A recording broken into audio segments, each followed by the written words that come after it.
Hey guys, it's June in case you didn't know, and that means that those of you in school are done with school or just about to be done, and those of us who are no longer in school have a little bit less structure in our lives because the music world still revolves around the school year, basically. And now a lot of the organizations and a lot of the concert series have ended, and people are going off to festivals, and our teaching schedules are changing because students are going on vacation, and there's just a lot of disorganization and chances for us to kind of slack off.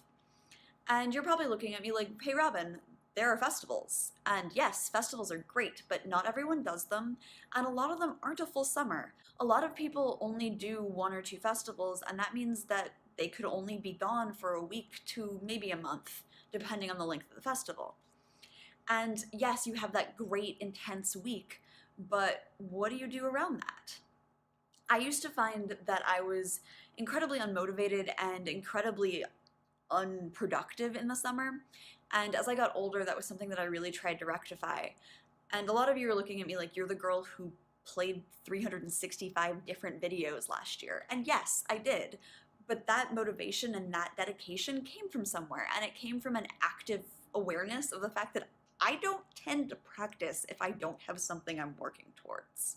That's the first thing, is create something to work towards. Whether it's just a mini goal of I want to be able to come into my first lesson next year and play this piece well. Or I want to be able to play it by memory, or I want to get better at Baroque music, or I want to get better at contemporary music, or I want to do something. Just creating a goal and working towards that is a good motivation. That theoretical idea might not be the best thing for everyone. You might need more substantial physical goals. We'll get into that. But a lot of the times, just kind of having something that you want to be able to say you did at the end of the summer is really, really helpful. In terms of the more substantial physical goals, go to your local church and see if they'll give you a space and put on a mini recital. If you don't want to put on the full recital, find a friend and join together and play a half recital. Talk to your old lesson teacher and see if they have a studio recital that you can kind of guest artist on, whatever it is. Find a way to find a venue. A lot of churches are really, really happy to give you their chapel or their space at very low, if not free, kind of prices, because they like music and they like supporting young people. And the people who go to these churches tend to like seeing people play music. So go see what you can find. If that's not the case, see if there's a masterclass in your hometown or anything that you can go and play at. Right now I'm sending around programs to lots of different venues around here to see if they want to book me over the summer so I can have a performance space.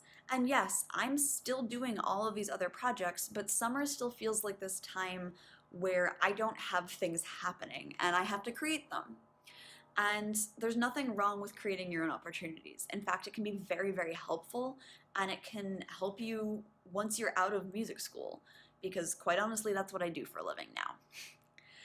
Another thing is find a teacher.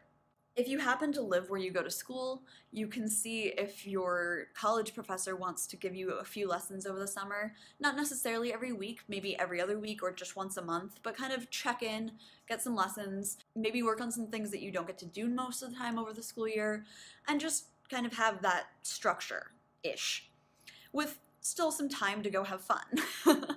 If you don't live where you go to school, you can ask around and see if there are teachers who are looking for students over the summer. A lot of the time they are, because they have all these openings from people going on vacation. And if you happen to have a teacher from high school, go ask them.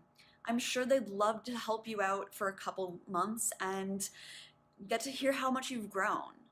I know that I always went back to my teachers from high school when I was an undergrad, and it was a really great experience to kind of come back to them as an older student that they could talk to more as a peer and more as an equal. So it was more coachings and less, you're doing that wrong.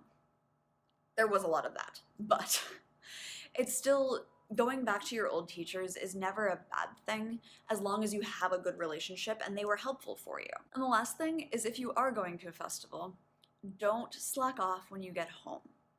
What I found is that after coming from a festival, I was incredibly motivated and I was incredibly excited and exhilarated, and then I got home and I was exhausted. And yes, again, rest is good, take time for yourself. Festivals are draining, but do actually take advantage of that motivation that you have and all of that really exciting information that you've been given. Make sure you're writing it down while you're at the festival, and make sure you actually go back and look at it. I have all these notebooks filled with notes from master classes and things like that, and sometimes I look back and go, if I had listened to that when I was 17 when I first heard it, I wouldn't have had to learn it at 23 when it was harder.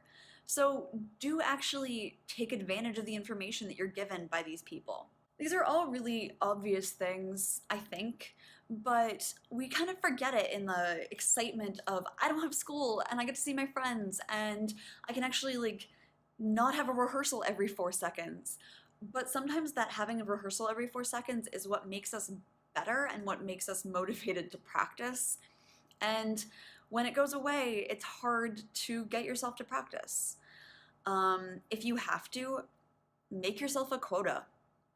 I know that seems kind of rigid and stark and a little over the top, but sometimes it's what you have to do. And if music is what you want to be successful in, that work and that dedication has to come from somewhere. And sometimes brute force is the only thing that we have. As always, if you like this video, please give it a like. If you're new here, subscribe. If you want to support me more, check out my Patreon, and I will see you guys on Thursday, maybe. I'm in Canada this weekend, so we'll see what happens.